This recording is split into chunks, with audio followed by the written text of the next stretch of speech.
let's have a good debate. We have here quite an eminent panel, which I'm proud to be sitting with. I will introduce them right from the end. We have Ostalos right there, we have Maureen, we have Acie, we have Memory, and we have Walter. We will get through it, we will get into more of their bios as they take the stand to speak.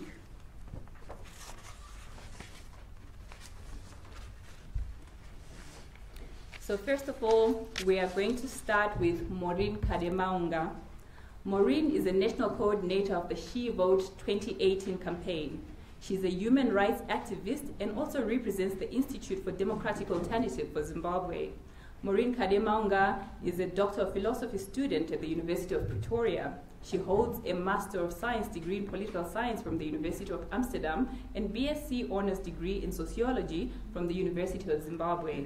Her field of study is international relations and transnational governance. Please help me welcome Maureen Kademaunga.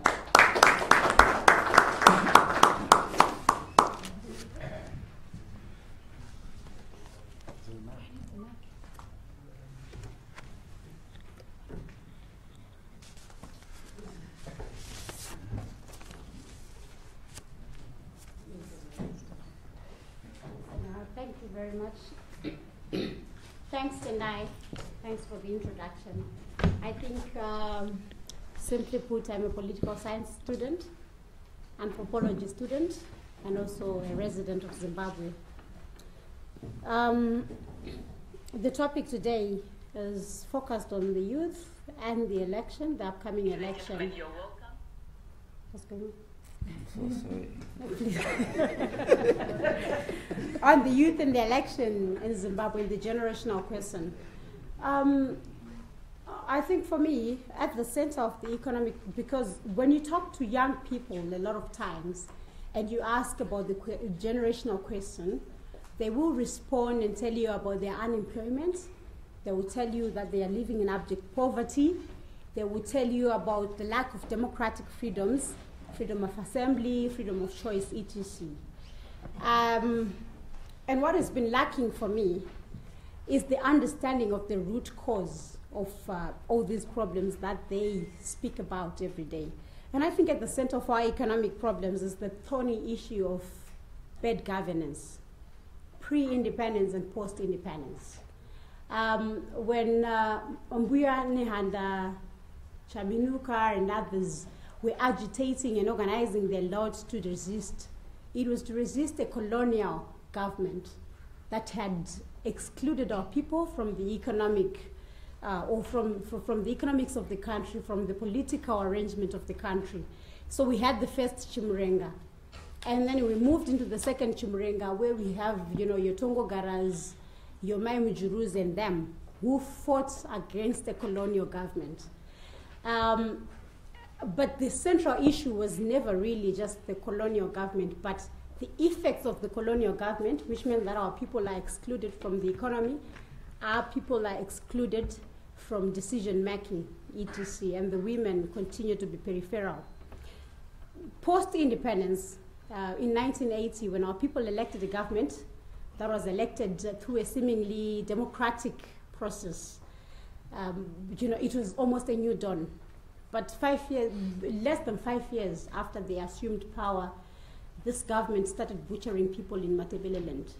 I must say at this point, because I think it is, a citizen duty for me to tell, like, at this point, we had people who are in this government who were pioneering the butchering of people in Matabeleland for political expedience, less than 5 years after independence.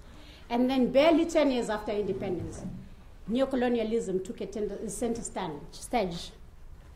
And we had our government starting to embrace very exclusive economic models that facilitated for the avarice of the affluent, who were just seeking to expand their holding at the expense of the impoverished.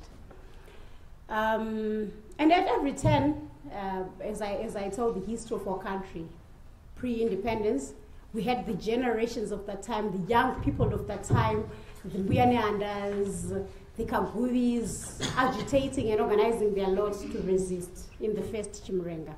The second Chimurenga was also organized by young people in the 70s. 1963, ZANU-PF was founded, launched, and then you had, the Joshua Nkomos, the Robert Mugabes, Nikita Mangenas of that time, starting to organize people and starting the armed resistance against colonial rule.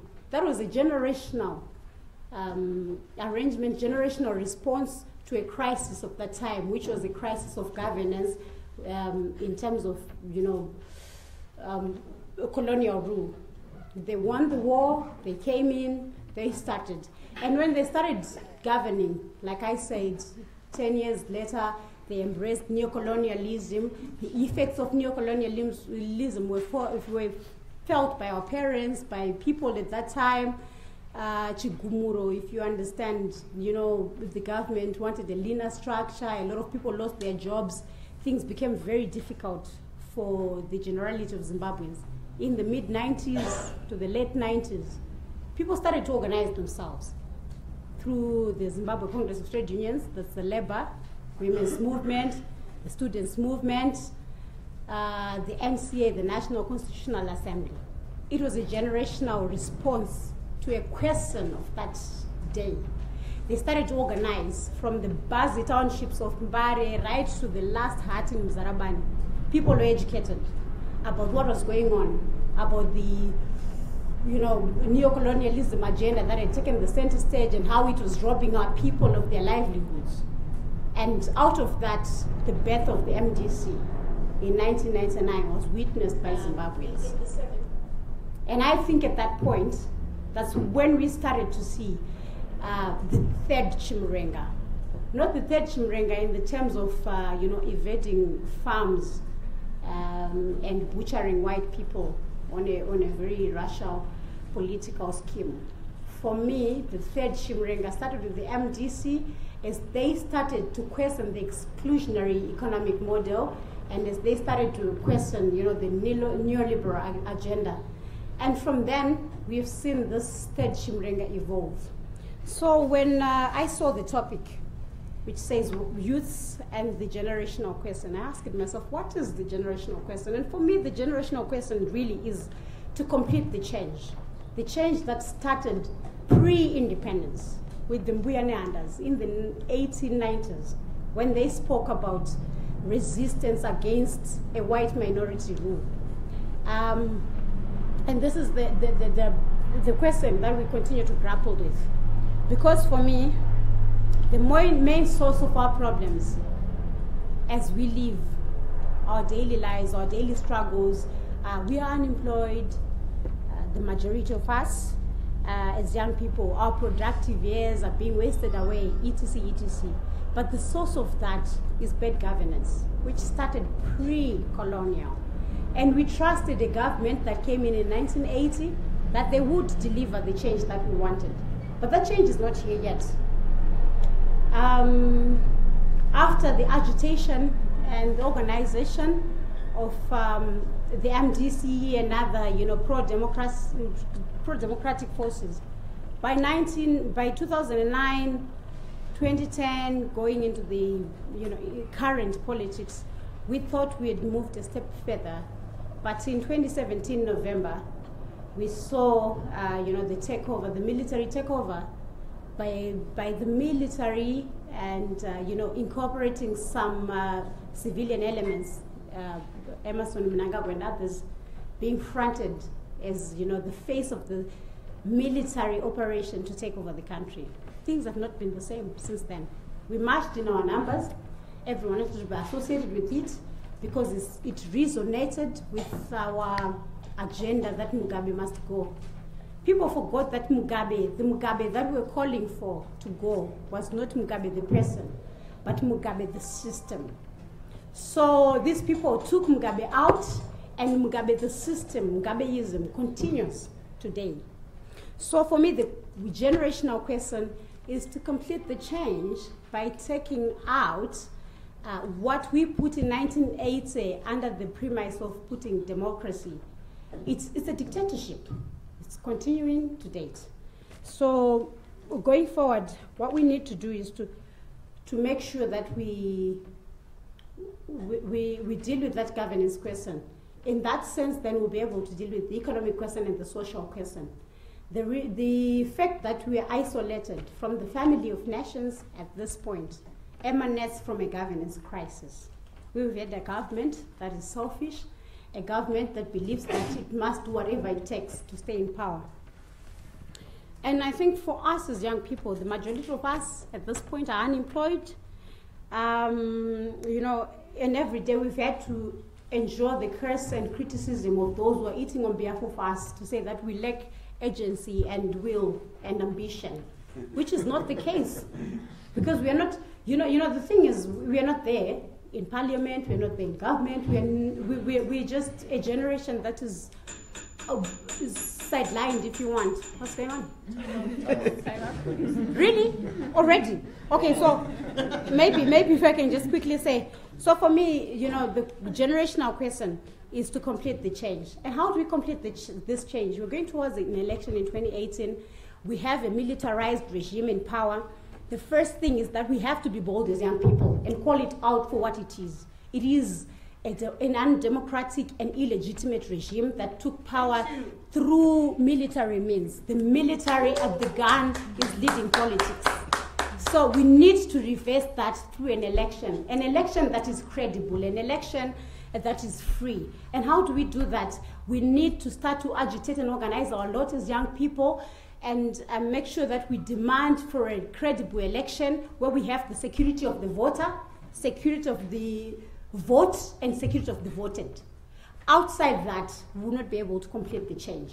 Number two, I think that as young people, we need to start to take positions of authority. We need to make sure that we run as councillors, we run as members of parliament. Unfortunately, we can't run for Senate because it's 40 plus years. We can't run for presidency. But where we can, we must occupy spaces. I gave examples of Crisis Coalition. I spoke about the NCA and other people who organized in the 1990s. Right now, what we see is young people who are full of rhetoric, but who never go to the ground to organize. We need to start to move out of our comfort zones, go out there, speak to the people, educate them, and tell them what we have, the task we have at hand, so that we can achieve it. Sorry, I'm just finishing off. The last thing, yes, because you're actually distracting. So we need that, and we need to occupy spaces. I always say to people, you know what? If you are not around the dinner table, then you're on the menu. And for a long time, we've witnessed that young people are not on the on the dinner table. So it means we're on the menu. We're the ones and we are the ones who have their productive years being put to waste. So for me, that is the second of the important thing that we need to do to take up space. Number three, we need to shape the political agenda of this election. What is it about? Every political party that is like running in this election must feel like they're doing nothing if they do not speak to the issues of young people, including, you know, issue of employment, economic inclusion, political recognition. Lastly, I want to say that when the coup in November, and I think it's a coup, when the coup in November 2017 happened, you know, it's really remasculinized the way, the space for us as young women and as women. We had tankers, we had, you know, soldiers being deployed onto the streets, predominantly male, and the people who were calling for this coup from Mugabe to go were predominantly male. There are no female heroes or heroines who came out of that coup. So the narrative is male, and now it looks like politics is a space, or public space is a place for men who are daring, who have the monopoly of violence. Number two, you know, yes, sorry, I mean on this issue. All right, number two on this issue. In as much as, you know, over the years, 37 years, these people had, you know, misgovernance and everything. They chose to pick one woman, Grace Mugabe, as the protagonist. They said it's her problem. They blamed everything on her. And the narrative that comes out of that is that women must not be in public place without shame. So it means that all the gains of Beijing and every other process that women have been involved in as a struggle to emancipate themselves have been summarily rolled back. Where we are right now is to start to redefine the space that women find themselves in. So for us, it's very unfortunate that November 2017 happened. And going forward, we need to start to speak out to issues of, women in leadership, women in public spaces. I mean, for example, I have an example of 2 days ago where my brother here, Acie, was, accusing one woman of being, without a boyfriend and therefore not worthy to be in a public space. Those things need to be revised. Those things need to be talked about. And it also... Me or status? Which one is it? All right. So for me, I think generally... So I think generally, as an ending point, for me, the question is that we need to complete the change for gender empowerment, for the democracy and the emancipation of young people in this country. I thank you.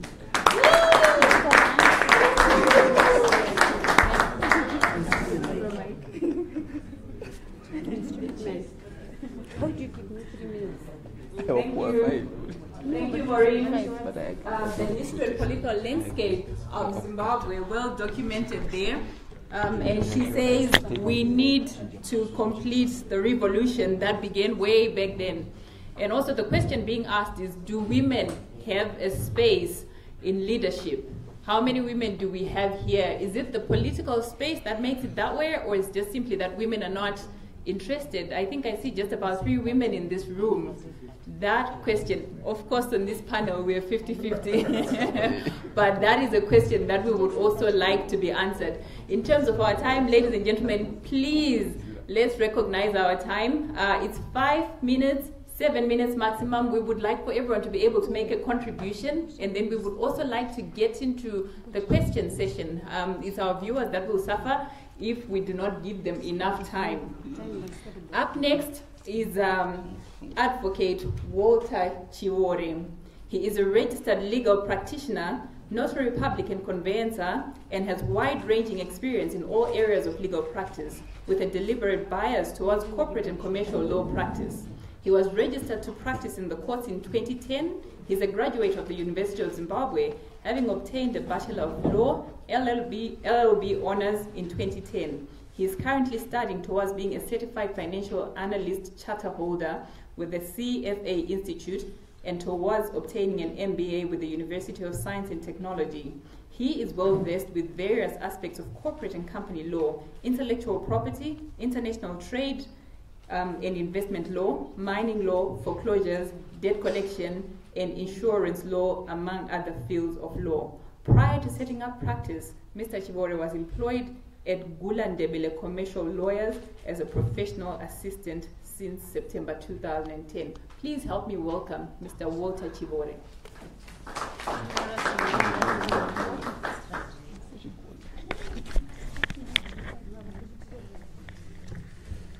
Okay, thank you very much, Madam Chair. Personally, I want to start by congratulating the generation of the modern youth. The main reason why I want to congratulate the modern youth is we are proactive generally. Compared to the generation of youth that was there 5 years ago, we are proactive. There are too many statistics which would justify that averment. You will note that the current voter registration pattern, it was at about 54%, about 60% of the voters, my youths. And in the last election, we had about 57.5, 58%. So in essence, that's an increase by youth participation. So on that one, we just have to congratulate the youth. But 60% on its own is not enough, because we have 5.2 million registered voters in Zimbabwe at the moment. But our population is 14 million. And of that 14 million, close to about 8 million, 9 million are youths. So we still have a group of about 3-4 million my youths are SATVA registered. I also want to congratulate the political parties that are on the ground. Some political parties appreciate Zrufana Wedwa, I would want to congratulate my guys from MDC. They've clearly come out and said this is a generational consensus. This time it's time for the young people. So it's up to the young people to take it up. Sadly, with other parties, you haven't seen a clear position. With the PRC, you haven't seen anything. With ZANU-PF, it's even worse, because Youth Chair Wawa, I think, is about what, 67 years old. So clearly, I don't know how they're going to be enunciating the youth narrative. Recently touched on what's the new party, NPF. It still has the same people who are in ZANU-PF, the Sandy Moyos and things like that. I don't know how these people are going to be talking about the youth narrative. The youth narrative should be spoken by us, the young people. You know, there's a lot that still needs to be done. There's a lot that hasn't been done. The sad reality that the modern youth has to take note of is Madara will never give us the opportunity. The reason why they'll never give us the opportunity is and we are trying to fight for political space. We are trying to fight for business space. It essentially means we're trying to take what they have in their houses. We're now trying to take Mariru Mwongwema. We are now trying to take Bonzo Ribamro Mapau, Kutitipe Bonzo Iroro.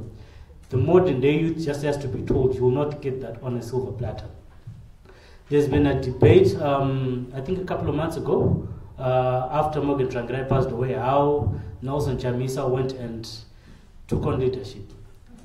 There's a school of thought in Ottawa, you should have waited for Congress, you should have done this, you should have done that. But I'm from the school of thought that that's one example of grabbing an opportunity. Opportunities have to be grabbed. You have to work for an opportunity, but when the opportunity presents itself, grab it with both hands. We should show that we are hungry. Because ukadaomirira kuti umwenzi tichakuisa pachigaro uchaenda pachigaro ipopo kana anoisa pachigaro ipapo aneta nokudya. And history has shown kuti havaneti nokudya vanhu vacho. Once vangopinda ndizvozvo. Right now we have a situation where the current president is there. He got into power in a manner which has not been accepted by a lot of circles. And one question that will be posed is, kana vakapinda nepfuti vanozobva sei? That's a question that everyone has to think and has to actively debate on and has to actively seek solutions on. Because we may risk facing the same problem.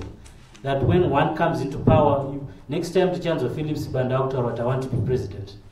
Simply because he has the ammunition, he has the power. So at the end of it all, in all these dynamics, in all these leadership dynamics, in all these political leadership dynamics, what are the youths doing? Where are the youths being placed? The youths are not being placed anyway, because these are power battles. In power battles, you are not placed. You actually fight for your own. I was reading recently where we have a debate that's going on social media, when people were saying, should what's the lady's name? Harar West, who was fighting out Jesima Jomi? Oh yeah, Joanna. There were people who were making a simple debate with why is she challenging Jesima Jomi? Why should she not challenge Jesima Jomi? Why should she? Is it because she's young? It cannot be simply because she's young. She has to, Jesima Jomi apinda akwana. If people don't like her, that's that. But we shouldn't be having a situation where people will tell you that do not be in that position because you're young. You have to be in that position because you're economically active. You cannot tell me that I'm not allowed to fight for a leadership position, but go on to tell me Mangwana I'm the vanguard, I'm the leader of tomorrow. So if I'm the leader of tomorrow, what am I doing today? So I want to congratulate all the youths that are fighting it out, and we just want to encourage them to keep going on. The battle hasn't ended. The battle still has to be fought. The generation of the old Madaras that we have, they came into power very wanawadik. That on its own should be adequate motivation for all the young people. Thank you.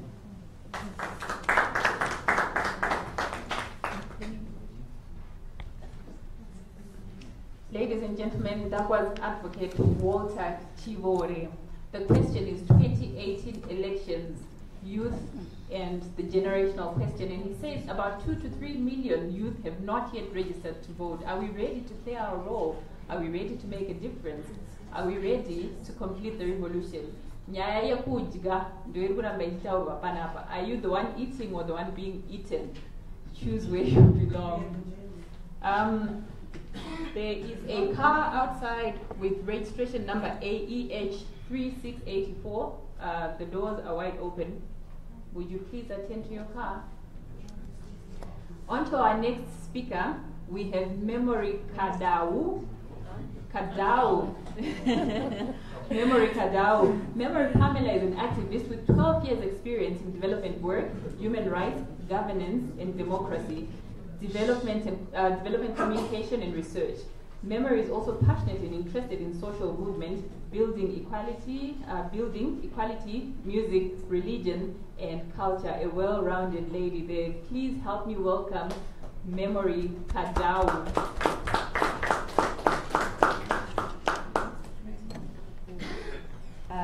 Thank you, Tendai. I would like to thank, I think, the conveners of this platform, SAPES, and the Young People's Dialogue for creating this space for young people to talk about critical issues related to the development of our nation. When I got an invitation to be part of this panel, and when I got to reflect on the topic, I started to do my research in terms of what I can talk about. I found something very striking and similar in terms of what they say about women and what they say about youths. For example, if you are a woman, especially if you're a young woman, I think you are at the bottom of the food pyramid. They start questioning you about your marital status, your economic status, how you handle yourself in public, how you dress, and the people that have been associated with. And I also found this strikingly similarities in terms of what they are actually saying about the young people. Like Walter, I found what the young people in MDC are doing very encourageable in terms of they have come out and started saying that there is a generational consensus about what we want as young people. So the same things are being said about these young people. Where is the capacity? Who are you? You are being exclusive. You are being a lot of questions. You don't have the capacity and the experience. So for me, it was really striking that there are these similarities and there's an intersection that is there. And I started to think about, I'm a young person, and I associate or would like to introduce myself as a feminist. And recently I've been having a lot of time with young people in rural, mining, and resettlement areas with the Institute for Young Women and Development, where the young people or the young women, the things that are at the center of their hearts are issues to do with service delivery that is gender responsive, issues that just having an economy that is conducive for them to be able to trade, because most of them live on cross-border trading, and the current context is not conducive enough for them to earn a living and support their families. So these are the things that are at the center of their hearts as young people. So I would like to submit, like Maureen, so what is the generational question that as young people we should put forward? I think for me is how do we as a generation evolve and adapt to the changing context and dynamics. Maureen talked about the male domination, the coup. As a young people, how do we adapt that? At the same time, push forward the the transformative agenda of our nation, and carry forward the liberation struggle project for liberation, for economic emancipation, and for, I think, for too many of us, I think it might be different in terms of. Thank you. I think for a number of us, the route is similar, but in terms of our political homes might be different in terms of how we want to take the nation forward. I also looked at the statistics like Walter did, that so where are the young people placed when we talk about the election statistics? Clearly the statistics, if they are saying we are 60% of the people that registers to vote, according to SEC, we are the majority.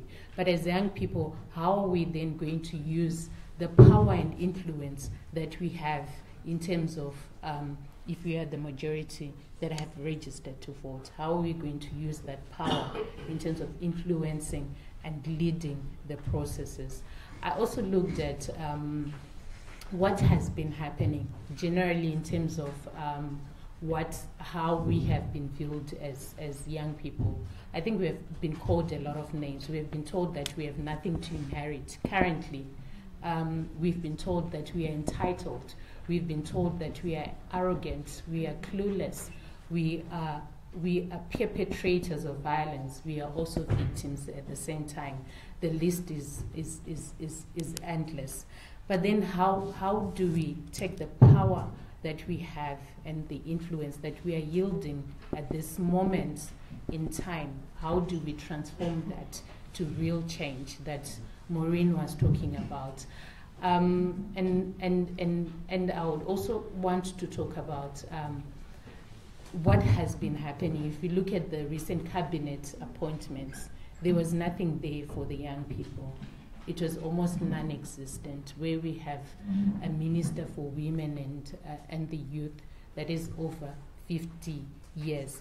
And Maureen, I think in front of this house, we might want to submit that we have to come up with a project and challenge the 50 or 40 plus years that you should be a senator, you should be the president. If you are old enough to vote, you are old enough to lead, you are old enough to be in that position. So I think as the young people, these are the issues that we should, I think, in answer to what is the generational question in terms of giving answers to these issues that are confronting us. And I would like to conclude by saying I came up with a speech in terms of just submitting before this audience that what then are our issues as young people.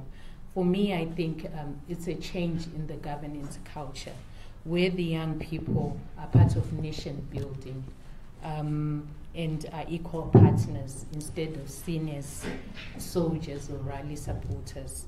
And also on the economic front, where young people's names are not only names in the revolution, but also names on the payroll, where young people are able to earn a living, where young people can organize or come up with their own businesses that can thrive in an economy where there's improved service delivery that is gender sensitive, that looks at the needs of women in general. And also the creation of an economic environment that is conducive for investors. A better Zimbabwe where education is accessible for all, and health and availability of a social safety nets for the vulnerable and those in need. I rest my case by submitting that I think generally, because we've been asked and being attacked, that it's not only about age. So if I say it's not about age, I will be lying. It is about age. but it's not only about age. It's more than about age in terms of, I think, building a consensus in terms of what we want for the transformation of our country. And also the question, I think the main question is, are we in a position to rise to the occasion as young people? If you want change, I think we have to vote for it. We have to lead. We have to act as young people. Thank you. Memory, thank you. This may be highly inappropriate, but when she said, is it just about a number thing, Alia's song came into my mind and says, age is nothing but just a number. So, is age nothing but just a number? Should young people be able to be their own presidents? Voting, 2018 elections is a right, but also it's a responsibility that every citizen should take seriously. Every citizen who wants a better life, who wants a better country, who wants a better Zimbabwe. So let's keep that in mind as we go through this dialogue.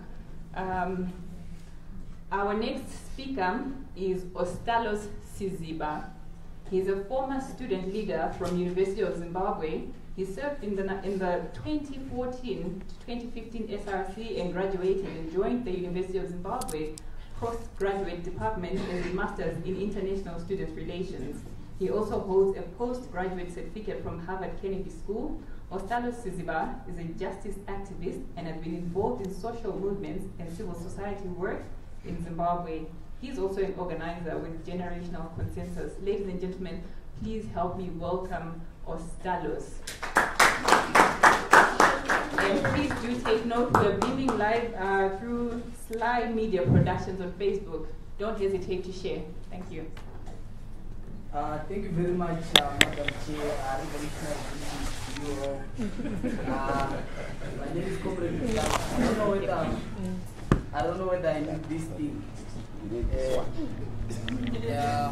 But thank you for giving us this opportunity. I'm somebody who grew up. I'm a peasant from Roho in Caesar, so I'm not very much well vexed with this thing. So you might as well forgive me, courtesy of the state of the economy. So my life is also a reflection of the crisis that we faced as a people. My presentation is going to focus on just 3 issues. Number 1, as I've said, generational consensus. What is this animal? Number 2, the crisis. Number 3, the way forward. So I'm going to try to summarize given the 5 minutes that have been given. And I'm also going to speak about the generational consensus from 2 key issues. Number 1, the ideological persuasion. Number 2, and most important, and obviously the scholarly underpinning of this particular movement. Why do I think this is important? A lot of ink has been spilled on social media, different streams of digital divide around this animal called generational consensus. What is generational consensus? But before I do that, Madam Chair, I want to speak fundamentally to what is a generation, because many people have debate when you say generations, that's why they bring the issue of age. Many people confuse generational consensus with ageism. So I want to speak to what is the definition of a generation. And from my little understanding, a generation are all people living together at a certain particular historic epoch in any society. So, and I believe that with that particular definition, it is something that has informed this thing called generational consensus. What is generational consensus?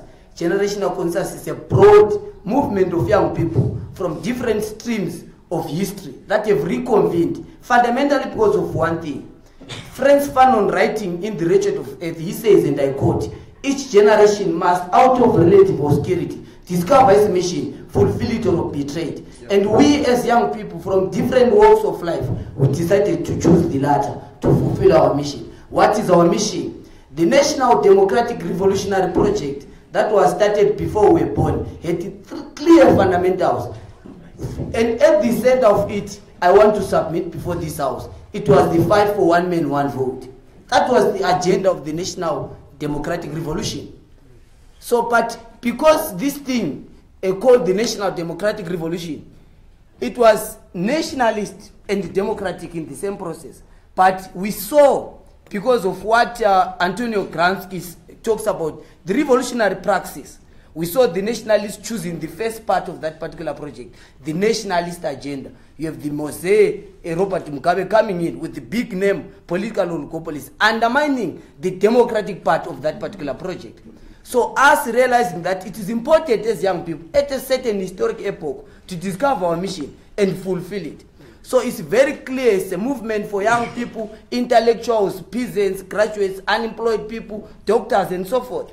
But they are informed by a certain ideological persuasion. What is that ideological persuasion?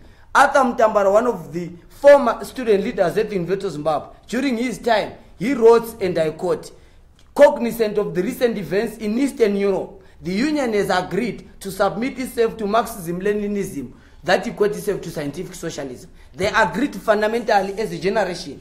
And in Zimbabwe, I want to submit that there were 4 different generations. Number 1, we have the liberation generation. Number 2, we have the ISAP generation. Number 3, you have the renewed nationalist generation that lived during the land reform program. And then you have the ICT or Google generation, as it were. So these are different streams of history. But these are not disconnected in terms of their orientation. But the new generation must be able and be allowed to advance the national democratic revolution agenda. So, and for me, I don't think it's fundamental and of paramount importance to burden the liberation generation to complete the mission whose agenda content they do not understand. So from that persuasion, we then agree as young people to say, what is our ideological persuasion? Or ideological persuasion to move to the center-left social democracy. And because of that particular ideological persuasion, that we must speak to 3 issues: justice, freedom, and solidarity. So we then identified at this particular historic epoch who identifies with that particular mission. That's why I agreed to endorse Comrade Nelson Chamisa as the preferred presidential candidate in 2018. So that, I think, should be very clear, that our persuasion for the coming in of Nelson Chamisa is not because of his manifesto that is going to, it's not because of the transformational project that they're talking about, but it's because of the ideological persuasion that we believe somebody that speaks to these particular issues is very important in terms of taking the country to the new dispensation. And I don't think that people must understand, this is not a new phenomenon. Jonathan Moy, professor, wherever he is, I saw him tweeting, whether from Juba, Mogadishu, or anywhere. He wrote in 2004, and one of his books was titled African Politics, Prospects for New Africa. He was speaking to the need of generational renewal in our society. I don't know whether that informed his G40 agenda. I'm not so sure of that. But the different even scholars, in America in any case, they speak of the generational X, the silent generation, the millennials. These are, so to analyze politics from the lenses of generation does not mean you're excluding a particular generation. But you are taking it upon ourselves to fulfill what Frantz Fanon wrote and spoke to our revolutionary conscience as young people, that we must agree, we must pursue our revolutionary democratic agenda at a certain particular moment in time. And what is the crisis that we are facing as young people? I think Maureen did address in terms of what is the crisis we are facing. The crisis we are facing is political, it's economic, it's social. True. But for me, the most important part is to say we are going through an electrocentric approach to Zimbabwe in question, wherein the majority, according to the provincial statistics released by Justice Chigum, who was recently in Russia, she clearly says it, that the majority of the people who are going to participate in that electoral process are young people. So for me, the most important part is not that young people are going to cast a vote, but the most important part is, are those that want to be voted for going to answer to the question, the livelihood question of that particular generation? Because the disaster is not only those who are going to be elected getting elected properly or improperly, legitimately or otherwise, but it's how they are going to respond to the fundamental questions of young people. Because if you remember, Comrade Che, I want to call you a comrade because for me everyone is a revolutionary. For me, if the current regime or whoever is going to take power and does not become cognizant of that a generational question of young people, which is about livelihood, there's going to be a crisis. If you remember, people who organized themselves in 2016, most of them were young people. Talk of the Evans, talk of all these young people. They were young people. Why? Because people realized that the crisis has reached an apex, so we must organize ourselves. Some of us were reached even stage where we were willing to declare this entire country ungovernable so that we remove Robert Mugabe by any means necessary or unnecessary at that particular time. Why? Because we realized that the political, the economic had penetrated to the personal. So what is the post-electoral disaster? For me, that is the most fundamental question. The post-electoral disaster is wherein those who are going to be elected fail to speak to that. What are we going to find? We're going to find people back into the streets. Why? Because for me, I believe that for this particular election, we must deal with the fundamentals. And what are those fundamentals? That for me fit into the generational question. Number one, restoration of the social contract. Our economy, our society cannot proceed without the restoration of the social contract. What Robert Mugabe did was to capture our nation through fear. The illegitimate processes that brought Robert Mugabe successfully renewing his contracts through electoral processes made him to lose one thing. He never lost power, but he lost confidence. And that is why we're in this kind of economic state. People don't trust this government. People don't trust Dambuzo. People don't trust SBMO and his cabal. So we must deal with the restoration of the social contract, because that's what philosophers tell us. If we visit books of history, they will tell you that society functions in what we call a social contract. So we must deal with that. Number two, we must deal with microeconomic stability in this country. So I believe it's very important for us as a generation. And that's why, as young people, we organize ourselves from an ideological persuasion, because we believe that going forward, our struggle must be how do we then allow ideas to go beyond the politics of names, the politics of big names, individuals, to a dispensation who are able to allow ideas, who are able to allow intellectuals, going to allow different people to contribute to our economy and the new trajectory that our country must take without fear or favor. Thank you very much.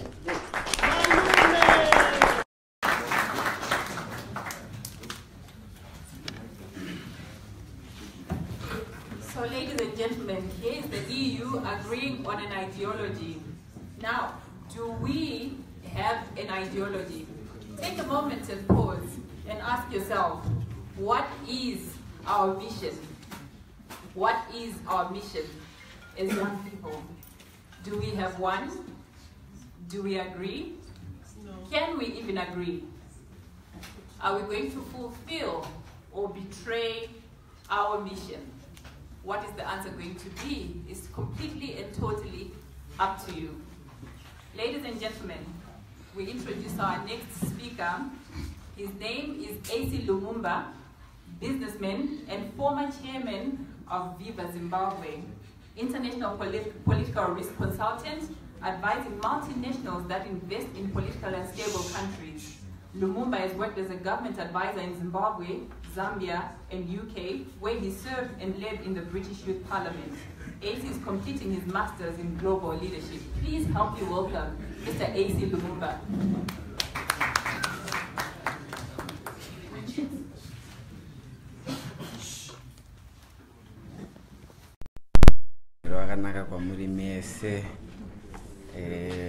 I think chikuru nchoti mayouth afunge kuti tichadya sei, because nhamo nyaya kana tataura dzese ka nyaya hombe chaiche ndo mayouth arikusagokuti ari kudyira kupi.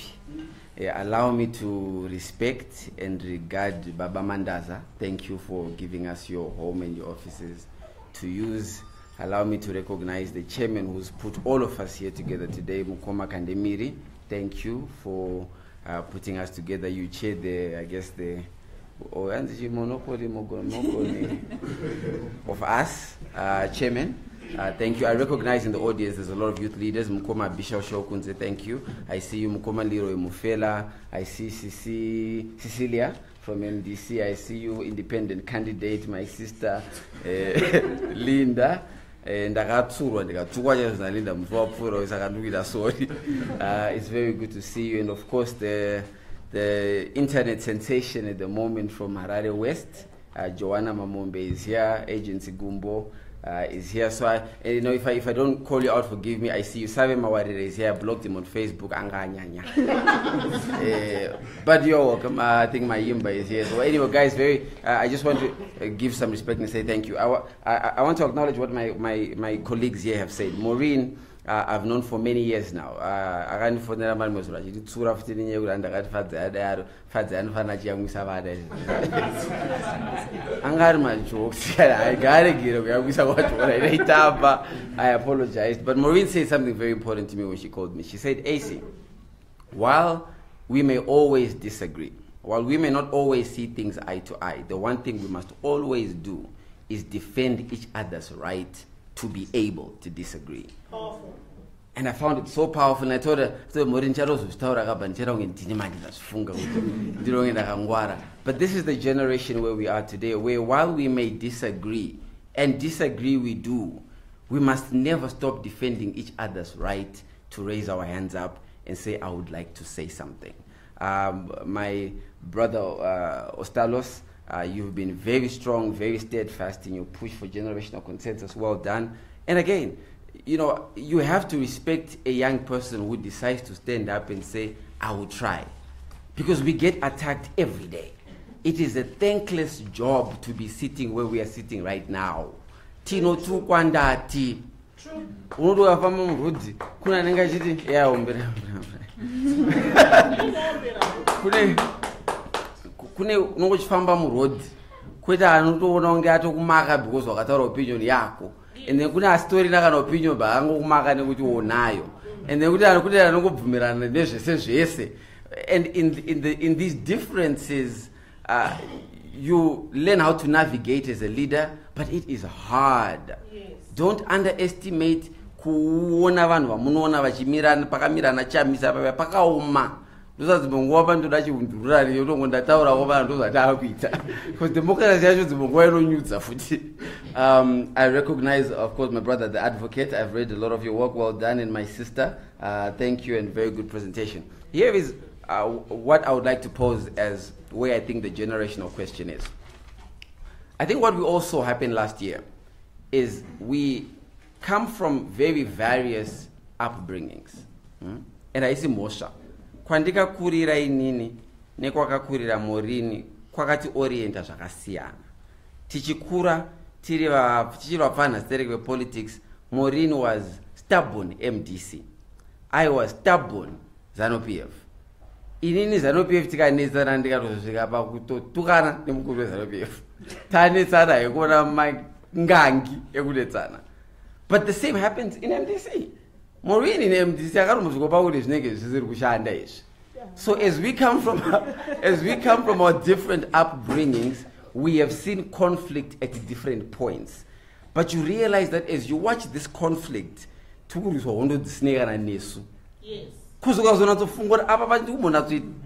Slogan. Slogan. It's like, you know, it's almost my chef and then the chef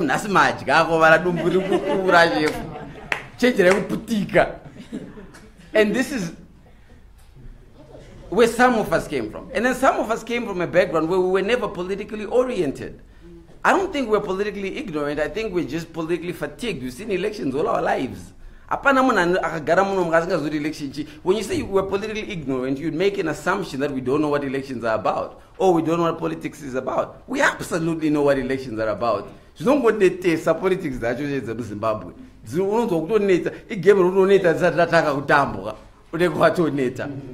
So what happened last year for me is, as we come from these different divides, student activism, feminism, political party youth leagues, internet politicians, tweet politicians, because now I don't know politician who Twitter. Keyboard, my keyboard warriors. Ukamuti chitaura pamberi pa kwanga hamdara ngatora picture. But as we came from these different divides, what I think happened is we found ourselves as a generation. This generation consensus Ostalos keeps speaking to. We all got there through different paths. We all got to a point, there is not a person in this room who disagrees that young people have to take their position or their placement in politics. None of us disagree. We all got to that position differently. Like my brother Chamisa likes to say, that sometimes wisdom comes with age, but sometimes age comes alone. but tinosvika nguva dzakasiyana-siyana pawisdom. Vamwe tinotungamira ndosaka tinzana papa notoita kurumidza kutanga kuenda, vamwe vachiteera, but tinosvika chikuru kuita sei kusvika tinozosvika. As we got to this place last year, kune vakatanga kuti Mugabe anofanira kuenda vakamira mupark by the name of Itai Dzamara. At one. And we all watched Itai Dzamara and said, ameno zviri kuitika kupark uku. Mwana wevanhu akasvika pakutoitwa yaka-yaka. Tikashaya kuti akaenda kupi. But we watched one of us ari mupark meya. Tikataura ameno hanzi Itai Dzamara aenda. And then we all watched a pastor get on his video and speak. We all watched Linda, my sister, who spent more time in prison than Morgan Twagira spent in prison. That was her path. We also, the different activities or efforts that were taking place, we eventually all caught up to the wisdom that this thing that was taking place needed to be broken. And that's why we all came out on the street, and that's why we all marched. And we succeeded. We give ourselves a hard time, like but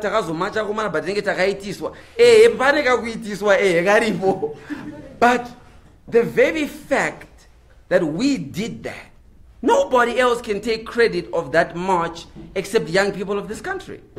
They were the ones on the street. They were hang on, I'm getting there. But we did that. Not what did we benefit. We did that. So, zvakatunza from tsinga dzakasiyana kusvika pakuti taachinhu, taaroko rwabuda taachisa mama tiri paroad. But inonetsa chisa mama mind yekuti tichiri zvigunhu zvakasiyana-siyana. So we're now all in the same place. As you can see, we're now all at the same place where we say the generation must now move and must now traject us going forward. But the trouble with being at this place where we all are is we are now differing on so how do we do that. We don't disagree with what must be done. We're disagreeing on how it should be done. And therein, my friends, lie the question. Therein, Ostalos, lies the question of your leadership test. That can you build more bridges than you can destroy?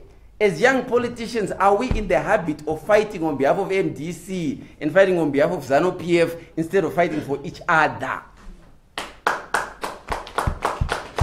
It's almost as if ndinoita shungu so kana nda kudefenda mnangagwa but ndikaona mwana umwe mu youth antombodeka na ancharombodaka na kuteerera. We can't defend each other. It's almost as if it's a crime to celebrate munhu MDC. I am a ZANU-PF member, but that doesn't mean I belong to a homogeneous entity where we all think the same thing. And you know angu my idea idi ndo my idea angu ofuti. No, ndinonedza ngopfungwa dzondononge jeti rakarowa pandege papeka pakarowa mari apanetse kuona kabunza pakarowa mari ka khoda urona pakarowa mari panapa pa building ya Dr. Mandaza pakanzi akumamba dawo kwa building ya Dr. Mandaza murungano uya orowa mari mbari anosiya vaka building mumtemano uya orowa mari osiya basaga cement. So when you come to Vakumusha, Apura Aparo Barab. No Jetragaroba is Babe. Fire no Bagaro, Maria Jaibo. My point being, the question we must answer is what must we do in this room to get to a point where Joanna can be a candidate in Harare West? But I shouldn't have to hate you, Joanna. And I don't. I support her. I don't hate Linda. I support Linda. I don't hate Maureen. I don't hate Ostalos. I support them. Can it be okay that we can differ as a generation but still support each other?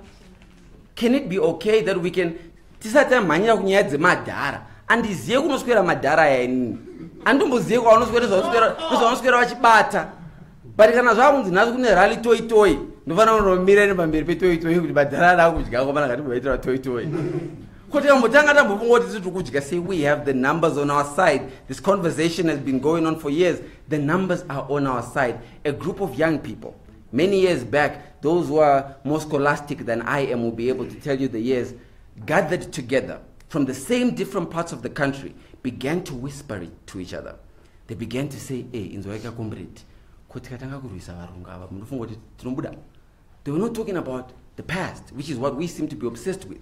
Because Lumumba ndakambonzora akaba mari, Lumumba ndakambonzora ane mukadzi akadi, Lumumba ndakambonzora ane hombe uya ane diki. Aizvo mabasa. They got together and they said, what if we fought going forward? And then another group in Matebeleland. Aiwa ane diki kanaye. Ndichazokuza ndoziya say. Another group from Matebeleland would do the exact same thing. When the liberation struggle took place, it did not discriminate by age, it did not discriminate by sex, it did not discriminate by tribe. There was no Urimu Ndevere, so you can't fight. There was no Urimu Shona, so you can't fight. There was no you're a male or you're female, so you can't fight. We got to 1980, General Chimombe lifting up the flag with the colors of Zimbabwe because young people decided we are going to work together, not because we agree with each other. But they got together because they understood we will not get the job done until we start working together. So can we all, as we live today, answer that question to say, I am willing to reach out to you, Maureen, and work with you so that we can get the job done. The job is one, it's called prosperity. We are all after prosperity, whatever our versions of it is. To me, prosperity might be to drive a nice car. To her, prosperity might be able to afford taking the kids to school, but we all call it prosperity. It's different versions, which only we can build. Friends, let us reimagine this country. Let us reimagine how this country works, how this country thinks. With that said, E.D. Te, I thank you.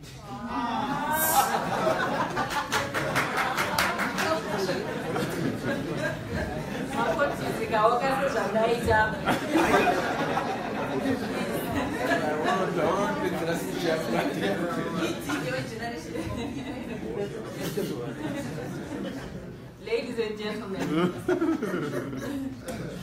from the different paths we have travailed, we have found each other, we have found ourselves. Acie Lumumba says, can we translate this to what we want? Is our hate louder than our dreams, than our vision, than our hopes? It is our duty to answer this question. Now we get into the question and answer session. Contributions, if you may, but ultimately we want to answer the generational question, also looking at 2018 elections, but indeed going beyond just 2018. So ladies and gentlemen, let's roll. Please note, we are online. We will also be taking questions online. So if you will, please send your question, pose your question, we will read it out. You just address your question to whichever panelist. We will go for a round of questions, and then they will take note of their questions, and we'll go for a round of answering. Thank you. Thank you. Good evening. Thank you very much to all the panelists. My name is Linda Masara, aspiring MP for High Central, and you're in my constituency. Okay. My first question is to all the panelists. Does the 18 to 35 generation understand the value of elections and participating in national issues? The tragedy of this generation is lack of unity of purpose to deliver ourselves from economic quagmire and bondage from the geriatrics and junta running the country. How are you going to ensure that all of us don't go down into the dustbins of failure as a generation because of egocentrism and preferring freebies offered by those in political power? My second question goes to Maureen and Memory. You spoke highly about women emancipation, women empowerment, and women in politics. My question to you is about Thokozani Kupe. Because we should not just look at ourselves as young people, we are also evolving. And for me, on the 3rd of October 2018, I will no longer be a youth, I will be a woman. And we have to look at the issues, like what has been happening to Thokozani Kupe, it has happened to Maureen Kademaunga, it has happened to a lot of other women in other political parties. Where men are very misogynistic and they don't want women in power, what are we doing to ensure that the younger generation of women who want to get into political power will not face the same problem? As much as we might preach about generational consensus, I think it's also high time we start preaching about women's consensus. The third contribution, it's not a question, it's to Chimori.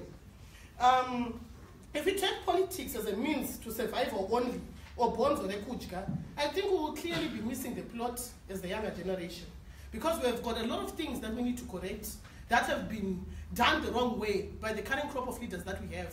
And all that. I think we have to be the generation that brings forth ideas, the generation that will advocate for accountability, a generation that will demand accountability from leaders. But when we look for running into public office as a means, I'm sure that even the team apathy will not vote and will continue being team apathy, because they'll think that when they vote for people to go into public office, I think we have to reset that narrative and change the mindsets so as to ensure that the younger generation will go out in their numbers to vote for change, to vote for accountability, and to vote for a new crop of leaders that is concerned about sustainable human development and economic growth. Thank you.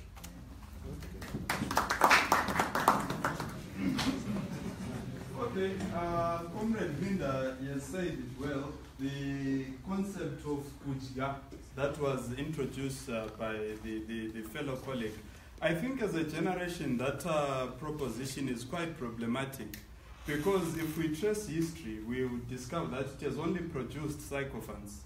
It has produced slogan chanters, it has produced people that beat up other people simply because you get paid. It has produced bootlickers, people that would say particular things that are not relevant to framing policy, issues that are not relevant to producing organic loyalty to permanent national interests. But however, there is also something that I would also want to problematize, to say, while there is the logic around the issue of bringing the generation together to bring a new dispensation even into the parliament, I strongly feel like it is only a normative that has got this philosophical gravitas, but does not have the infrastructure to challenge the tenets or the features of a state, one of which is violence. And in the process, I've heard many colleagues going back to history to say there was the generation of Umkhonto Wesizwe, where there was the generation of the Chitepos, that the infrastructure to challenge the state. And if we were to bring it to the present context, the Zimbabwean context, people are quick to say the junta, the junta, the junta. But do you have the infrastructure to confront the junta? So I'm saying, really, if this logic of generational consensus is supposed to reach a rational point, really it should have equal infrastructure to actually interface with the state. So I think that's my submission. Thank you. Ladies and gentlemen, let's try and keep our questions really short so that everyone has an opportunity to say something or to ask something. Please go ahead. My question goes to my young brother, Acie Lumumba. I also remember seeing a Facebook post, MDC, and he seemed to be someone who was pro-Chamisa and the younger generation. But as he was winding up his presentation, he said what?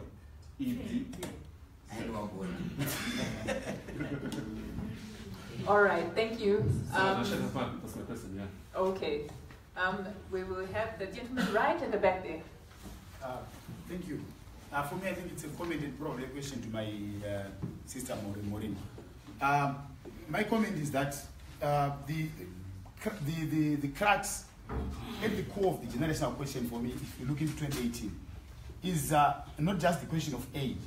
It is also to look at the question of the socio-economic status of young people in this country. The independence generation went on to eat until they started to eat independence itself. Because if you put up a law like Posa AIPA, you're literally saying the very essence of freedom is being eaten. You begin to corrode that which you fought for. So really, it is not about, and it's not even a question of the political party, really. It's a generation of those that have been excluded. That's why I'm also saying we must not be vacuous to say it is all inclusive of all people simply because they are. Yeah. No, not necessarily. It is inclusive of those that feel that the last 37 years has stolen their careers, has stolen their lives, has made them become perennial beggars in their own country. When you use that particular kind of lens, you then discover what these young people must do, because you meet them every day. Some of them are 5 O levels hanging precariously in the back of a combi. Some of them have all A levels and degrees, but they are fighting it out with machetes in Kweke Gaika mine for survival. When you have such kind of a country, it simply means that such a generation must reach a consensus to say, let's assume the reins of power and move forward. And in order to do that, you can only do that via an electrocentric approach, and it is by bargaining. So by pushing for Jamisa's candidates, you're also setting up a bargaining chip to say, we've given you this in return, essentially, for A, B, C, and D. And then my question to Maureen is, you were speaking so passionately about young women, but how do you view the participation of young women vis-a-vis our political system, which looks very much ready to segregate them, either as they are saying, go to the PR, or no, wait for tomorrow, like for example in the case of Joanna, wait, no, you're PR rushing, wait, put on some brakes. So how do you juxtapose that? Thank you. Please, let's keep our questions and contributions short. I'll take 2 more questions and then we get into answers. Yes. Okay, thank you very much. Mine is, thank you very much, Chair. It's to all of you guys. I think my first question is that how do the young people find a common ground the same way the young people in 1979 did? So is there like a common ground of this ICT generation? Can we find a common ground as the young people in terms of the problems that we are facing, so that we can also do the same thing that the 1979 young people did? So then my contribution is that I think in all the political parties, there is minimum space for young people, particularly the young women. How do we kind of like gate into those spaces to make sure that the young people, they have spaces there? Not kunzigati mirire nguva kuchikaita say yakwana. When is this time going to come? Then also, I think it's also important that we not, 2018 is the moment of change where we are seeing the chimrengas that you were talking about, Maureen. So now what we need to do is the young people to take part in what is happening in 2018 elections. Because I feel like as the young people, we are the finishers. Tisuva penderi, or in Devele they say umqedi. I don't know if that's correct. So I feel as a young person, as a young woman, I've been beaten up, I've been arrested because of something that I've been fighting for. So where do we find this space of young people? Where do we find our space as young people? After participating, after being used by political parties. So I think with that, that's my submission. Thank you. One more? Thank you very much. I have 2 comments to make. One relates to the topic itself, the generational question. I'm not sure if this question was clearly defined in a collective way. That is my concern. Who is defining the generational question, and what is the interest behind that definition? Is this really collective in nature? That's the first question. The second one, your question to sir? To the panel. Yes. Okay. The second question relates to that general question in a manner in which the barriers and opportunities have to be identified. By and large, except for 1 or 2 panelists, most of the diagnosis of the problem appeared to be externalized. There was an attempt to self-introspect within the movement of the youth themselves. They appeared to do what I would call strategic deflection, whereby most of these problems have been apportioned to an outside player. Yes, it could be true that it can account to some of those problems to some extent, which is significant. But what is it that you are doing? What is it that you are missing within the youth movement itself? To look at the various levels of analysis, individual, group level, and societal level, within and across political movements. Yes, those are the 2 concepts. Thank you. Now we're going to the answer session. We'll start from the end to the end. I'm sure our panelists got all the questions. I have 2 more questions here that came online from our Facebook page. These questions are directed to Acie Lumumba. One says, why did you leave ZANU-PF? And the other one says, how do you feel, Acie, when someone speaks to you in a language you don't understand, when you're able to speak a common language? Okay, thank you very much. I think I didn't hear any question that was directed to me, but I was directed to the panel since I'm part of the panel.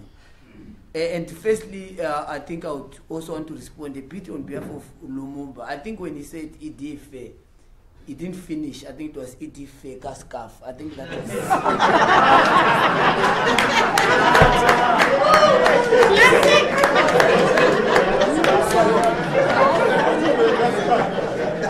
Thank you.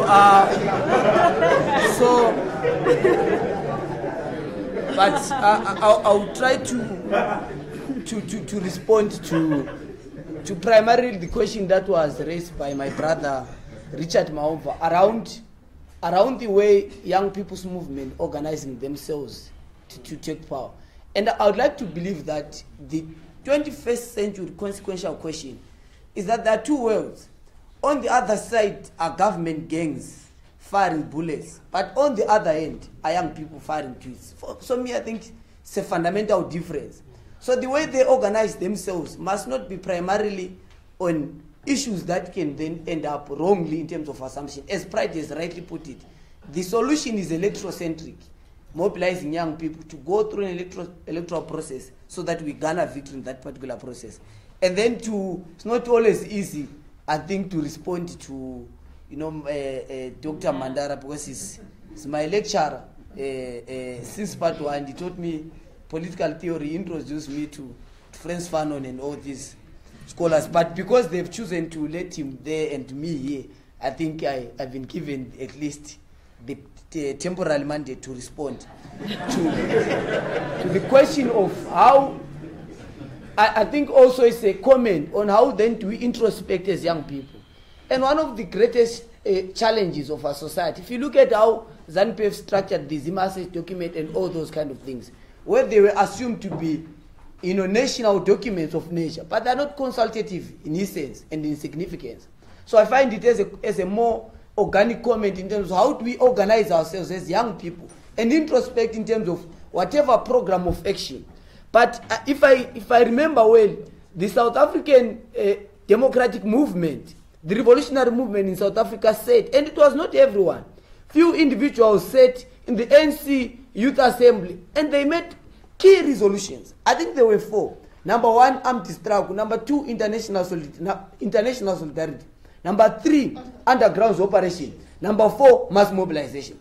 Those 4 key resolutions informed the South African Democratic Revolutionary Project, but that it gave birth to what is now called the Freedom Charter.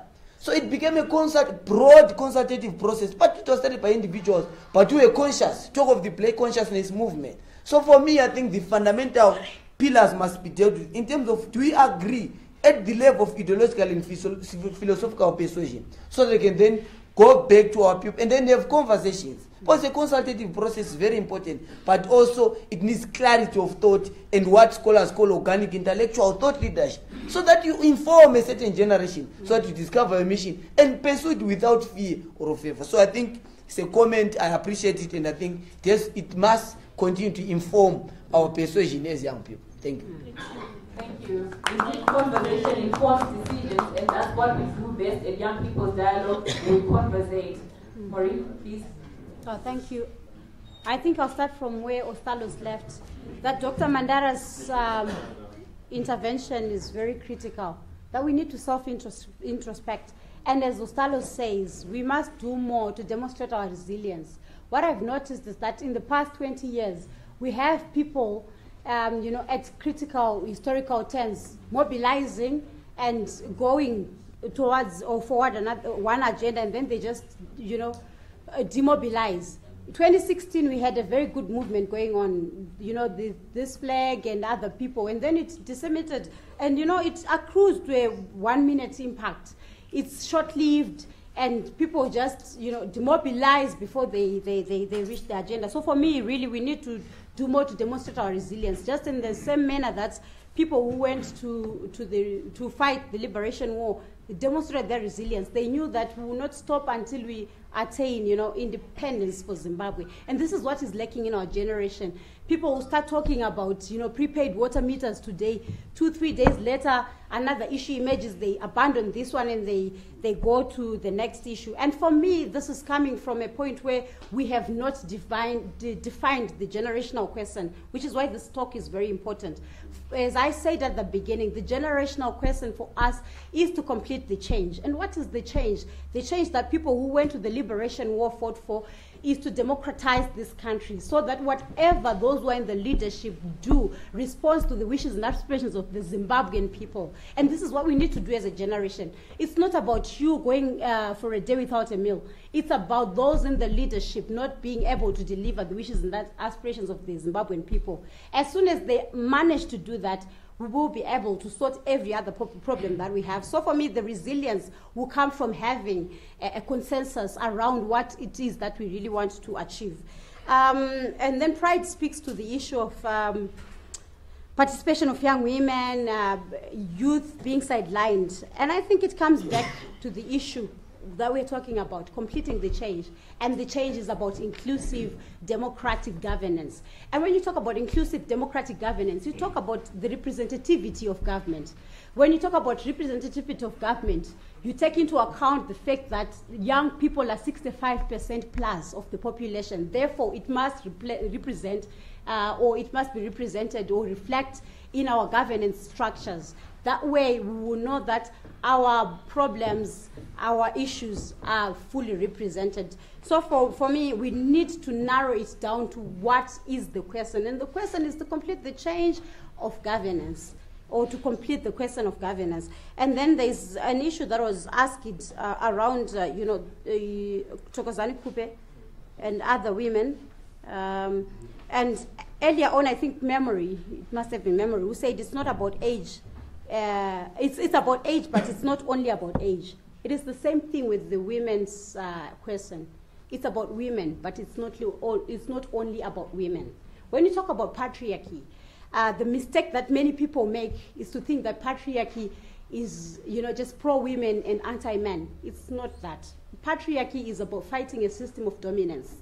The system that allows people who think that they are stronger than others to dominate the weaker.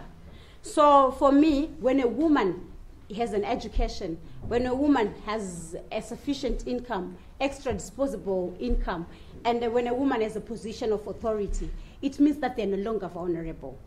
So for us to craft our struggle around just the interests of that one woman, because they're already in a position where they are, where they are privileged, it is a travesty of justice. We are betraying, the rest of the women.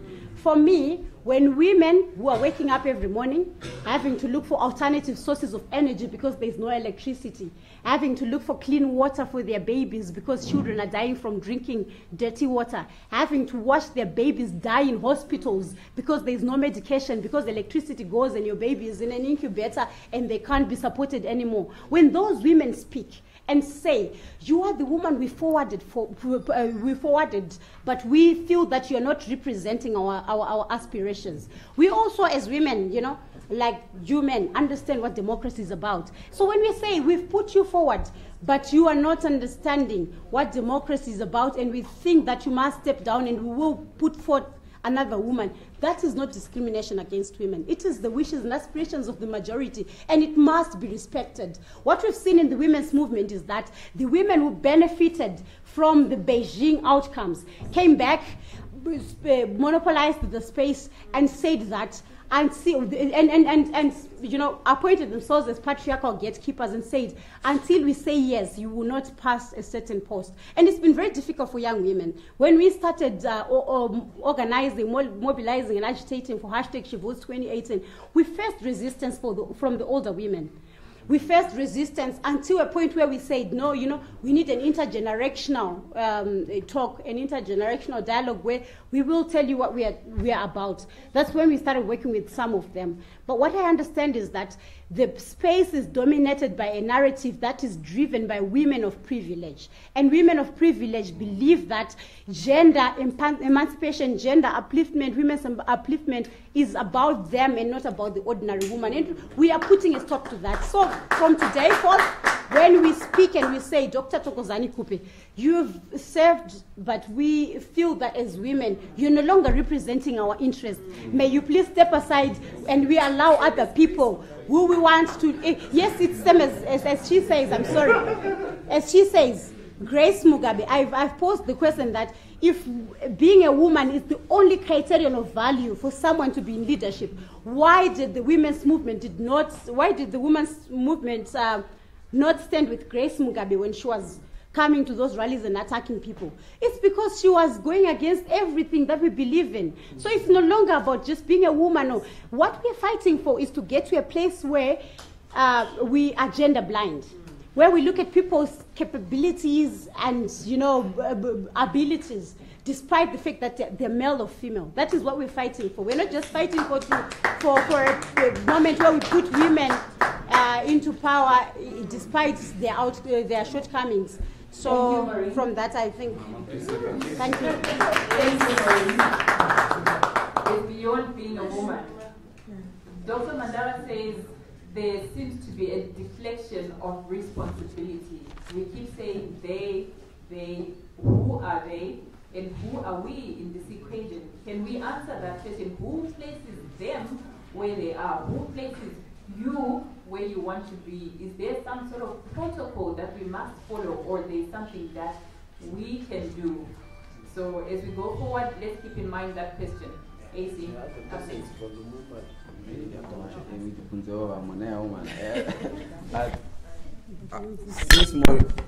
since Maureen picked up from Ostalos, I'll pick up from Maureen. Ataura nyaya madzimai muona kuneti matambudziko awo eMDC batai wabata izvezvi wachaurayira pachavo. Oh, language yandikutaura ite akomanaka. I was speaking English. Oh, there's white people. I'm sorry. The really speaking people. Okay, that's fine. As Maureen has demonstrated to us that there is a lot of chaos in MDC, and she does hope that it gets resolved, and Nelson Chamisa takes over and Thokozani Kupe sits down.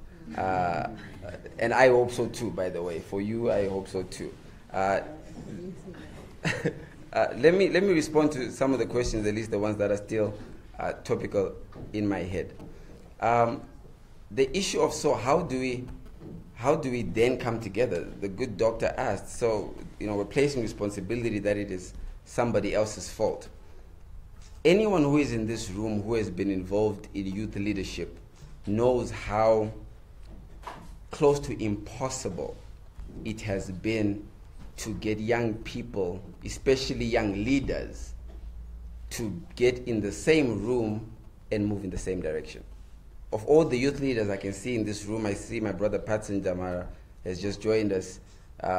Every single leader I see in this room from every party, we have had many different efforts kudzimba dzevanhu, kumabhawa, kumahotera, kumapolitical party, dzekubvunzana kuti akomana, what can we do for us to work together? And this has proven to be very difficult, close to impossible.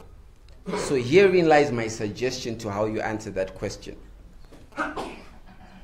I belong to a political party called ZANU-PF. Maureen belongs to a political party. Ostalos does not belong to a political party. He speaks very good English, but party. But here's the problem. Hear me for a second. Here's where I think the solution is, rather. It is going to be very difficult, this thing we're trying to do. This thing we're trying to do, called rising up to the top and taking senior office, is going to be very, very difficult. Whatever political party you are in, whatever political orientation you belong to, rise in that political orientation. If we can't imagine, or we don't have what it takes to work together outside those structures, then perhaps within those structures, rise to the top. Do you know, if Joanna, who is in MDC, the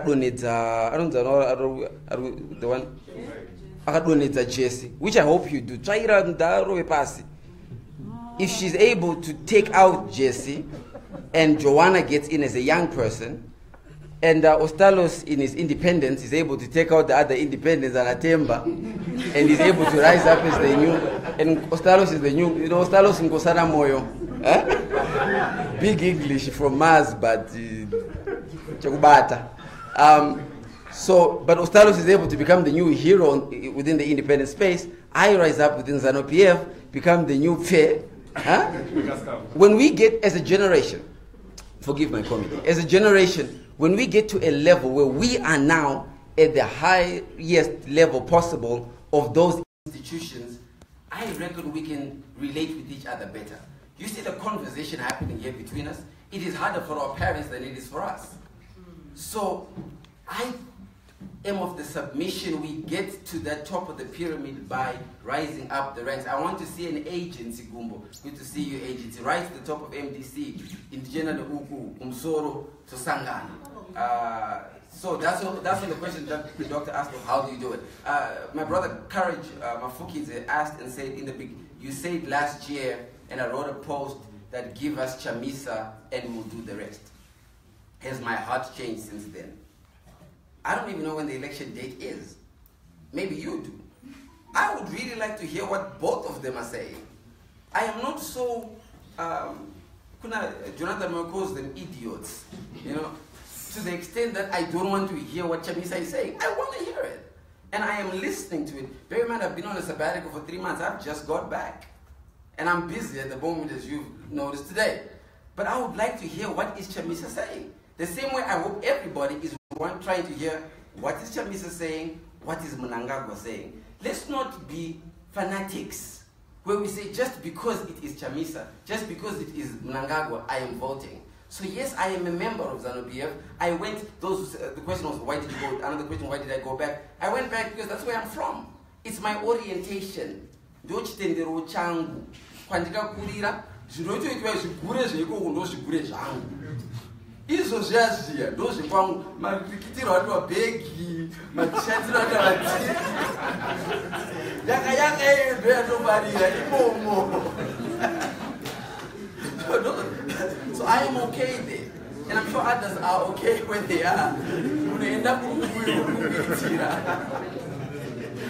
Because I look at what's happening in the opposition party. And I'll give you a very stark example that I dare those on the panel to challenge. I look at what's happening with other political parties, MDC Alliance or MDC Ameno.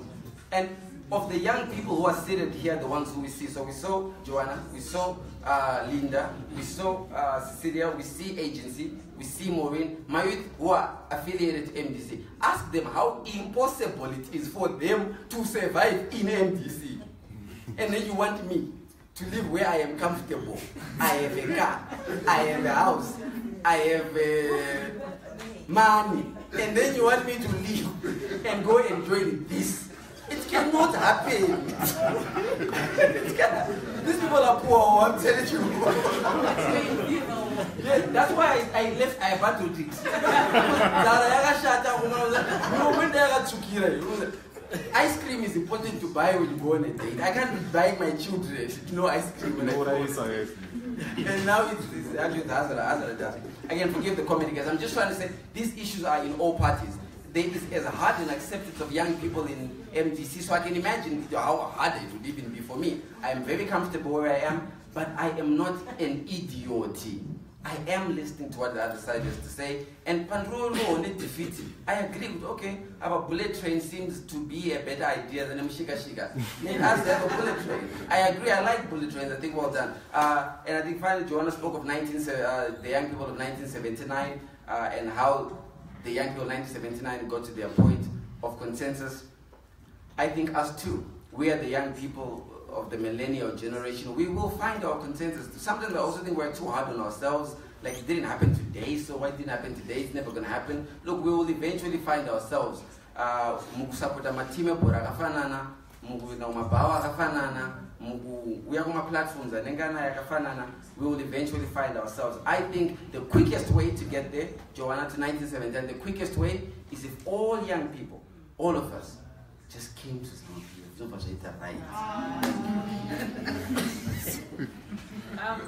Lumumba, I have one more question for you here, coming from online. As in the word conversation, the person says, "Are you gay?" So there's a very simple way of finding out, right? Like Temba Meliswa made an allegation towards me today. He says, I'm a gay gangster. Now, Temba must have a register of gay people in Zimbabwe, because I mean, you must have a register to be able to go to someone and say, yeah, you are gay, you're not gay. Because he seems to always know the people who he believes are gay. So I don't know where he gets this register from, but there's a very simple way. Temba has many wives and many daughters. Temba, bring one of either wife or daughter or yakaya. Then you see that a gangster, sure. Temba is crazy, you know. I think it's just Temba is just a little emotional at the moment because he's not. Again, ZANU-PF threw him out, and he's never really kind of found his way back since then. But look, my fight with Temba should not be a. We are not here to this level of, yeah, but you can't stop someone else's question. Thank you, ladies and gentlemen. Thank you, ladies and gentlemen. It's a question that came through that he needed to answer, but at the end of the day, people also laugh, people carry on. Now we go on to our next speaker. Thank you.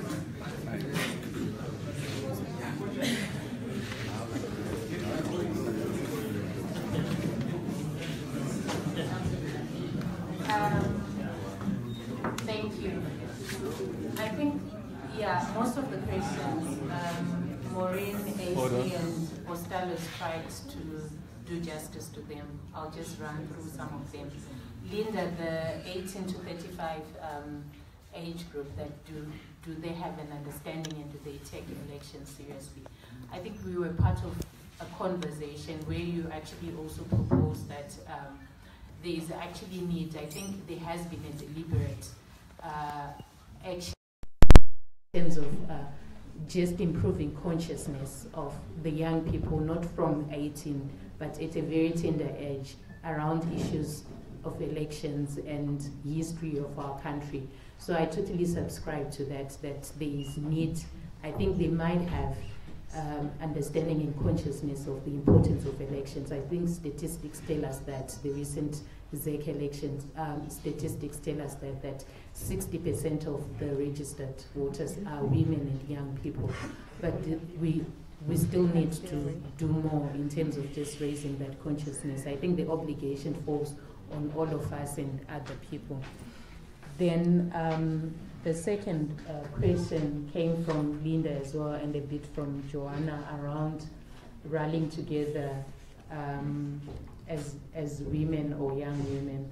I think I totally subscribe to what Maureen says, that even if we are young people or we are women, we have to hold each other accountable. There has to be a set of principles and values that bind us. And the minute that is different, whether you're a young woman or you are a young person, which means we are not in the same camp. I think it subscribes to that.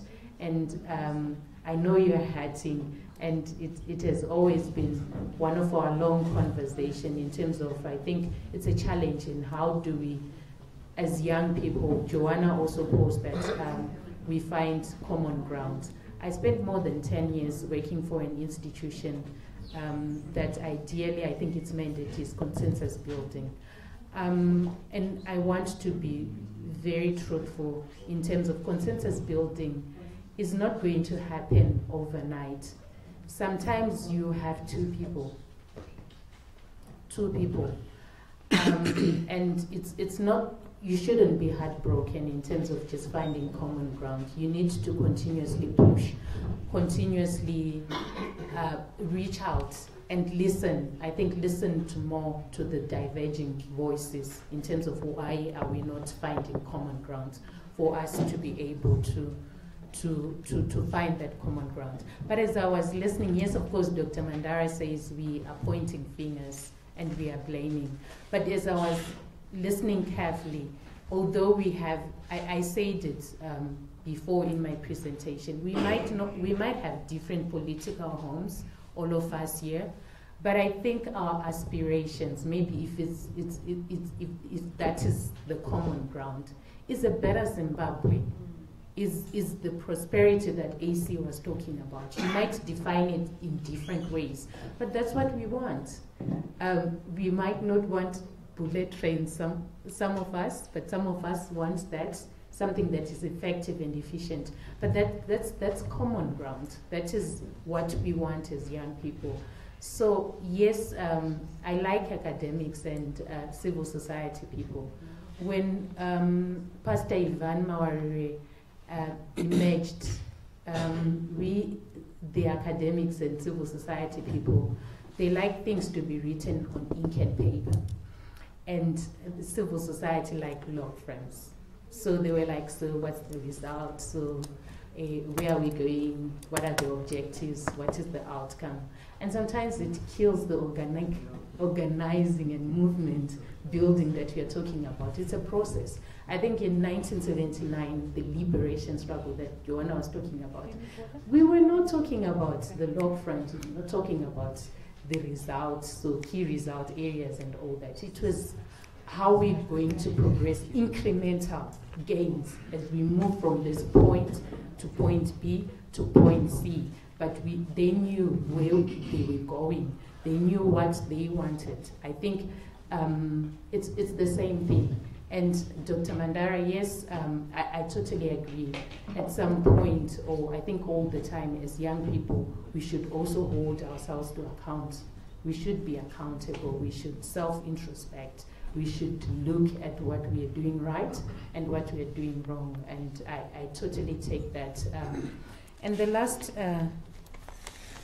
question was, I think I've answered, it was about the violence and the gravitas that do have the capacity to challenge or to stand up against what is confronting us. I think I want to use an example of the late Dr. Richard Morgan Trangirai.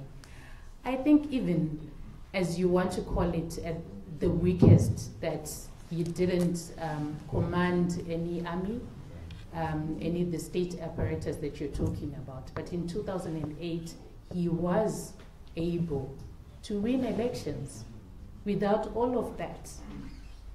But with the consciousness, yes, some others might argue that I think recent events, people have been actually saying that he won elections, but I think it's about the consciousness and the zeal and the inspiration and the clarity that we might have as a people or young people that we can stand against that is in front of us and win. Thank you.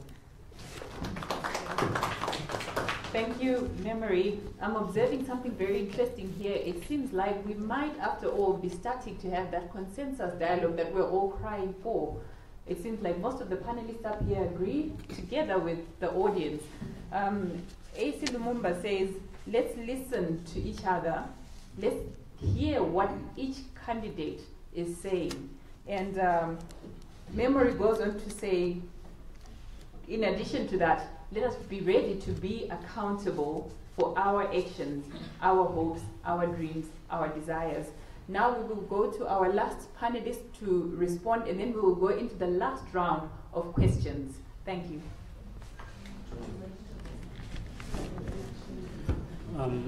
Okay, thank you very much, Chair. Most of the questions have been addressed by the panelists, but there are certain issues that I just want to put into perspective and comment on. As youth, one thing that we should appreciate is after all the debate has been done, after all the talking has been done, there's one thing that's going to be outstanding, which is the action. We have a huge variance in terms of the population that's actually eligible to vote versus the population of youths that actually voted. But this general consensus issue is not an overnight event. What the youths of today have to do is to actually make sure that if you've registered to vote, proceed to go and vote. The youths that have not voted will actually see the importance of the actions that you would have taken. By actually going and participating in those elections, you're motivating one or two people. All the young candidates who are in this room, one thing that I would tell you is you're motivating a lot of young people around you.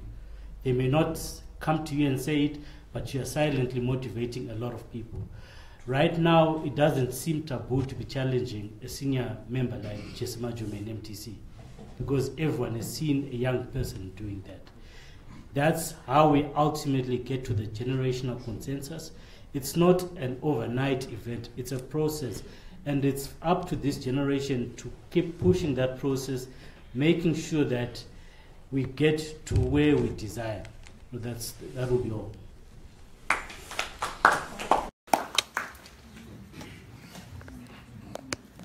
Ladies and gentlemen, I'll take only 3 questions, then we close up. It's almost time up. Gentlemen up there. Thank you. My name is Maureen Kademaunga. First, I'll start with a comment and end with a question. I think looking at it from a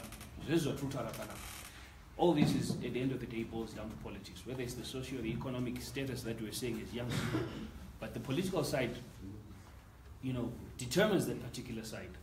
So, in order for us, I think, as a generation to be able then to redefine some of these issues, we need to redefine how youth themselves within the political parties, within the political system, how we position ourselves. We know exactly who we are and what we are worth, because as much as we say we're the engines of political parties, but we're not behaving like those.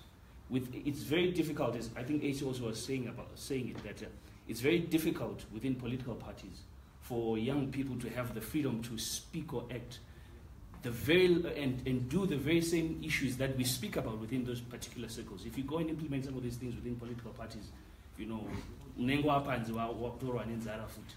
so I think to some extent we need to find some truth within ourselves, because we cannot then continue if we cannot redefine ourselves within the parties and stake our prize and have that boldness within the parties or that we belong in. Be it MDC, it's the same issue. Be it in ZANU-PF, it's the same issue. If we cannot have that consensus then between the youth within the political structures themselves and then the youth within the civic society itself, having that broader vision as to saying that this is who we want to be within the next, creating that futuristic kind of picture where we as young people have that particular power then to be movers and shakers, real movers and shakers. First of all, I think we need to be honest within ourselves then, and not allow ourselves then, to some extent to say that this party abused me, you left and then you go back when you were saying Acie, because if you find yourself then going back to some extent within that kind of system, to me it brought back the picture of an abused, forgive me, I'll say a woman, where they go back to the husband who beats her up, who took up, but don't go, but those are So if you look closely within that relation, there is one person who's being abused. The question is who. Secondly, then I think then, how then do we get to that point as young people is what we need to ask ourselves. We need to rise beyond. There is the political, gates that we have where you are MDC, you are ZIP, you are this and that. But then we need to come up as a generation to a place where we are saying now, lo and behold, as much as I'm ZANU-PF, as much as I'm MDC, how then do we collectively, with the power of civic society, ensure that we become that powerhouse politically that can change the socio-economic part from the political perspective? Thank you. Thank you, ladies and gentlemen. I will take only one more question, and I'll have producer. Okay, thank you. I think listening to the conversation here, I think you get the feeling that you don't have a valueless, you have a valueless conversation, because if you also listen to the language that is being used here, it celebrates violence, it celebrates riches, it it celebrates sex, you know, rape. You know, so we cannot have a generational consensus if, as young people in our various spaces, we do not have values that can be able to bind us, or we can have a conversation that is based on values. So until we are able to define the values that bind us, to say no to sexism, no to this, no to violence, then we're not able to bring ourselves together, because we'll continue celebrating these spaces. We go out there and complain about violence, but we come into this place and laugh at someone talking about, you know, I mean, talking about violence. And then the second thing is that as young people, we are not angry. We are very polite about our issues. If you go back to 1979, which was being referred to by Joanna, those young people were angry about change. We are laughing about it. We are joking about it. So we are not angry, and we are very polite about that change. This is why we continue to be told that we can't do this, we can't do that, because we are polite about it and we're not angry about it. And then lastly, there is no binding common question. Who is the enemy? What is the enemy? If we don't have a common enemy and a common question, we're not going to be able to bring ourselves together. And we don't need to be all in ZANU-PF or all in MDC to have a common question. Thank you. Chairperson. Thank you for your submission. Yes. I would like to, unfortunately, say our time has come to an end. It's very interesting that we have the answers out here. If only we can just network after this dialogue and even beyond, and be able to connect with each other. Someone says, we have found each other. Have we found each other? You seem to say we haven't. But ladies and gentlemen, let's find each other immediately after this conversation, talk to each other, ask each other questions, and maybe we will come with one common answer which we will all seek an answer for. I would like to thank you all once again for being a part of this dialogue. It wouldn't have been without you. I would like to thank Dr. Mandaza for the venue, and I would like to thank our chairman and our board and the Young People's Dialogue. Last but not least, I would like to thank all of our panelists who have made great submissions, brought up questions and answers from the whole of Zimbabwe and beyond. Ladies and gentlemen, thank you and good night.